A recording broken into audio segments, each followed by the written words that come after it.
नमस्कार, मी अमित कोळेकर. तरुण भारतच्या न्यूज बुलेटिनमध्ये आपल्या सर्वांचं स्वागत. आता पाहूयात आजच्या ठळक बातम्या. मायलेकाचा खून केल्याचा धक्कादायक प्रकार अकोळ तालुका निपाणी येथे बुधवारी रात्री 10:30च्या सुमारास उघडकीस आला. या दुहेरी हत्याकांडाने निपाणी परिसर हादरला असून पोलिसांनी खून प्रकरणातील संशयिताला ताब्यात घेतले आहे.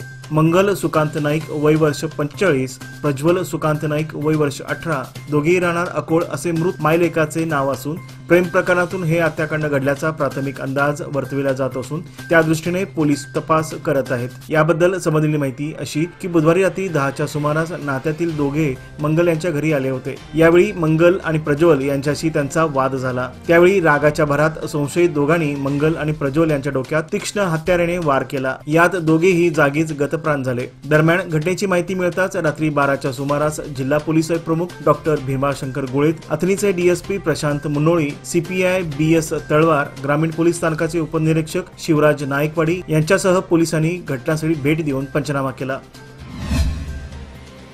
फुटपाथवरील बेकायदा अतिक्रमण, रस्त्यांना नवीन नामकरण, शाहूनगर सर्कल येथील कमान पुतळा उभारणीला, कणबर्गी येथील कित्तू चन्नम्मा पुतळा उभारणी अशा अनेक प्रश्नावर महानगरपालिकेची सर्वसाधारण सभा आज वादळी ठरली. सभेत आयुक्त यांच्या अनुपस्थित सभा सुरुवात झाली. अधिकाऱ्यांनी अनेक प्रश्नांचे उत्तर सोडवण्याचे आश्वासन देऊनही नगरसेवकांनी प्रश्नाचे गुऱ्हाळ चालूच ठेवले. दरम्यान मराठी भाषेत नोटीस व शाहूनगर येथील नव्याने कमान उभारणी करण्यासंदर्भात नगरसेवक, सत्ताधारी व विरोधी नगरसेवक आमदार आसिफ शेठ यांच्यात काही काळ गोंधळ उडाला. महापौर सविता कांबळे यांच्या अध्यक्षतेखाली मुख्य सभागृहात ही सभा पार पडली.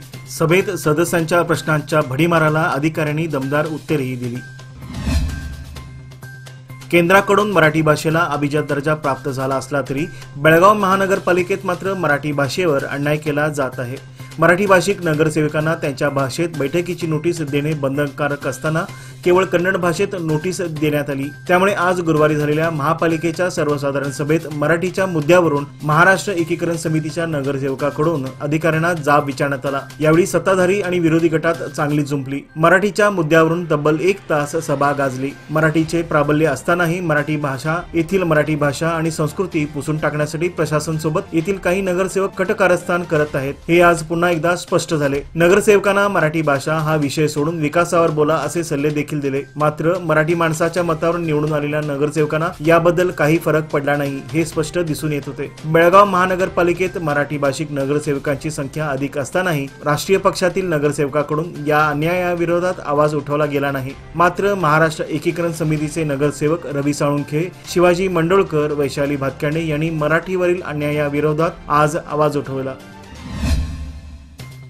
कंत्राटी सफाई कामगाराप्रमाणे वाहतूक करणाऱ्या वाहन चालकांना सेवेत कायम करा व कंत्राटी पद्धत बंद करा अशी प्रमुख मागणी करत आज गुरुवारी महानगरपालिकेच्या मुख्य प्रवेशद्वारासमोर ठिय्या आंदोलन करण्यात आले. यावेळी जवळपास 50हून अधिक कामगारांनी एकत्र येत निदर्शने केली. बेळगाव शहरात 66 पेक्षा जास्त कंत्राटी सफाई कामगार हे गेल्या 15 ते 20 वर्षापासून कार्यरत आहेत. त्यांचे खूप मोठे आर्थिक सामाजिक शोषण केंद्र व राज्य सरकार व संबंधित कंत्राटदाराकडून होत आहे. शासनाच्या निर्णयाप्रमाणे किमान वेतनाची अंमलबजावणी केली जात नाही. त्यामुळे आमचे उदरनिर्वाह करणे सुद्धा कठीण असून आम्हाला तातडीने नोकरीत कायमस्वरूपी करून घ्या अशी मागणी यावेळी करण्यात आली. बेळगाव हे एक वाढत्या लोकसंख्येचे शहर आहे. वाढत्या लोकसंख्येच्या दैनंदिन गरजा ओळखून त्या पुरवण्यासाठी आपण कटिबद्ध असून बेळगावला उत्तम राहणीमानाचे ठिकाण बनविण्यासाठी तत्पर आहे, असे बेळगाव उत्तरचे आमदार आसिफ शेठ यांनी सांगितले. बेळगाव उत्तर भागातील पाण्याच्या समस्येसाठी हेल्पलाईन मोबाईल नंबर 9686676217, विद्युत तक्रारीकरिता 9686676218, रस्ता आणि बांधकाम विषयक कामासाठी 9686676219 आणि आरोग्य माहितीसाठी 9686676220 या मोबाईल क्रमांकावर सकाळी 10 ते सायंकाळी 5 वाजेपर्यंत बेळगाव उत्तर भागातील नागरिकांनी संपर्क साधण्याचे आवाहन करण्यात आले आहे. फेंगल चक्रीवादळामुळे वातावरणात बदल झाला असून बेळगाव शहर व परिसरात आज गुरुवारी दुपारी 2च्या सुमारास पावसाचा शिडकावा झाला. त्यानंतर दिवसभर ढगाळ वातावरण राहिले. या परिस्थितीमुळे थंडीमध्ये घट झाल्याचे दिसून आले. हवामान विभागाकडून प्राप्त माहितीनुसार फेंगल चक्रीवादळाचा राज्यासह बेळगाव जिल्ह्यात परिणाम जाणवत आहे. त्यामुळे पुढील 2 ते 3 दिवस हवामान ढगाळ राहणार आहे. तसेच जिल्ह्यात काही ठिकाणी हलका ते मध्यम पाऊस पडेल अशी शक्यता वर्तवण्यात आली आहे. बेळगाव विभागाच्या अंदाजानुसार गेल्या 3 दिवसापासून बेळगाव जिल्ह्यात प्रभाव दिसून येत आहे. काल बुधवारपासून हवेत उष्मा जाणवू लागला होता। थंडीचे प्रमाण कमी झाले आहे। बेळगाव तालुक्यात आज व काल पहाटेच्या सुमारास काही भागामध्ये हलकासा पावसाचा शिडकावा झाला।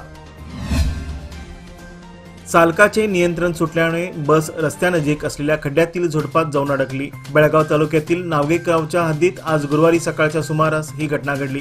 सदर बस नावगे गावातून बेळगावकडे निघाली होती। दरम्यान चालकाचे बसवरील नियंत्रण सुटल्याने हा अपघात झाला। यावेळी बसमध्ये फक्त 4 प्रवासी प्रवास करत होते, त्यामुळे मोठा अनर्थ टळला आहे। सादर आहे लोकमान्य दुर्गा शक्ती योजना, जी देते तुमच्या गुंतवणुकीवर 10.25% परतावा, तेही फक्त 18 महिन्यांमध्ये। सोबत 1 लाखापर्यंत व्यक्तिगत अपघाती विमा विनामूल्य उपलब्ध। अधिक माहितीसाठी आजच कॉल करा 1800-212-4050। फक्त सभासदांकरिता, अटी लागू। लोकमान्य, जिथं पैसा वाढतो आणि नातं वृद्धिंगत होतं। बेकिनकेरी येथील नागनाथ मंदिराचा 7वा वर्धापन दिन उत्साहात पार पडला। या निमित्ताने 2 दिवस विविध कार्यक्रम झाले। यामध्ये पूजा, अभिषेक, हरिपाठ, भजन, प्रवचन, कीर्तन आणि सांस्कृतिक कार्यक्रमांनी रंगत आणली। या सोहळ्यासाठी हजारो भक्तांनी उपस्थिती दर्शविली। तसेच सकाळपासून मंदिरात दर्शनासाठी नागरिकांची गर्दी झाली होती, त्यामुळे मंदिर परिसराला यात्रेचे स्वरूप प्राप्त झाले होते। अनैतिक संबंध उघड झाल्यामुळे पत्नीने आपल्या प्रियकरासमवेत पतीचा काटा काढल्याची घटना तब्बल वर्षभरानंतर उघडकीस आली आहे। रायबाग तालुक्यातील इटनाळ येथील महिलेसह 3 जणांना यावेळी अटक करण्यात आली। जिल्हा पोलीस प्रमुख डॉक्टर भीमाशंकर गोळेद यांनी यासंबंधीची माहिती दिली आहे। प्रकाश शिवबसू उर्फ शिवबसप्पा बेन्नाळी, दानव्वा उर्फ दानम्मा मल्लाप्पा कंबार, रामाप्पा मादर अशी अटक करण्यात आलेल्यांची नावे असून त्यांना न्यायालयासमोर हजर करण्यात आले। इटनाळ व दरूर जवळ कृष्णा नदी पात्रावर खुनाची ही घटना घडली होती। खुनानंतर 1 वर्षाने FIR दाखल करून या प्रकरणाचा छडा लावण्यात आला आहे। राज्य राखीव दलाचे पोलीस महानिरीक्षक संदीप पाटील यांनी बुधवारी पोलीस अधिकाऱ्यांची बैठक घेतली। या बैठकीत विधिमंडळ अधिवेशनाच्या तयारीचा आढावा घेण्यात आला। पोलीस आयुक्त याडा मार्टिन मार्बयांग, कायदा व सुव्यवस्था विभागाचे पोलीस उपायुक्त रोहन जगदीश, जिल्हा पोलीस प्रमुख डॉक्टर भीमाशंकर गोळेद आदीसह शहरातील अधिकारी उपस्थित होते। 9 डिसेंबर पासून बेळगाव येथील सुवर्ण सौधमध्ये सुरू होणाऱ्या विधिमंडळाच्या अधिवेशन बंदोबस्ताचा आढावा घेण्यासाठी ही बैठक संपन्न झाली। निपाणी परिसरात गेल्या 2 वर्षांपासून सुरू असलेल्या अतिवृष्टी आणि पूर परिस्थितीमुळे शेती पिकासह अनेक घरांचे अतोनात नुकसान झाले आहे। अजूनही अनेकांना भरपाई मिळालेली नाही। शेतकऱ्यांचा उतारा कोरा केला पाहिजे। यंदाच्या हंगामातील उसाला उपपदार्थापासून मिळणाऱ्या उत्पन्नापैकी सरकारने प्रति टन 2000 रुपये आणि साखर कारखान्यांनी प्रति टन 2000 रुपये असे एकूण 4000 रुपये मिळालेच पाहिजे। या मागणीसाठी विधानसभेच्या हिवाळी अधिवेशनाच्या दरम्यान सोमवार दिनांक 16 डिसेंबर रोजी मोर्चा काढला जाणार आहे। त्यामध्ये सोयाबीन, ऊस, भाजीपाला उत्पादकासह इतर शेतकऱ्यांनी सहभागी व्हावे असे आवाहन कर्नाटक राज्य रक्षक संघटनेचे कार्याध्यक्ष राजू पवार यांनी केले, असे मंगळवारच्या आयोजित शेतकऱ्यांच्या बैठकीत ते बोलत होते। या बैठकीत प्रकाश नाईक, आशा एम सीताराम पाटील, SK पाटील, बाबासाहेब कोकाटे, अशोक क्षीरसागर यांच्यासह इतर सदस्य व महिला उपस्थित होते। बेळगावात होणाऱ्या हिवाळी अधिवेशनाच्या पार्श्वभूमीवर 9 ते 19 डिसेंबर 2024 या कालावधीत बेळगाव बेंगलोर अतिरिक्त विमान सेवा सुरू करण्यात येत आहे। अधिवेशनादरम्यान प्रवाशांची वाढती संख्या लक्षात घेऊन ही सेवा पुरवली जाणार आहे, त्यामुळे प्रवाशांचा प्रवास हा अधिक सुलभ होणार आहे। अधिवेशनात सहभागी होणारे मंत्री, आमदार, अधिकारी आणि इतर प्रवाशांसाठी ही सेवा उपयुक्त ठरणार आहे। बेंगलोर बेळगाव सकाळी 6 ते 7, बेळगाव बेंगलोर सकाळी 7:30 ते 8:30 अशी ही अतिरिक्त सेवा अधिवेशना कालावधीपर्यंत राहणार आहे, अशी माहिती बेळगाव विमानतळ अधिकाऱ्यांनी दिली आहे।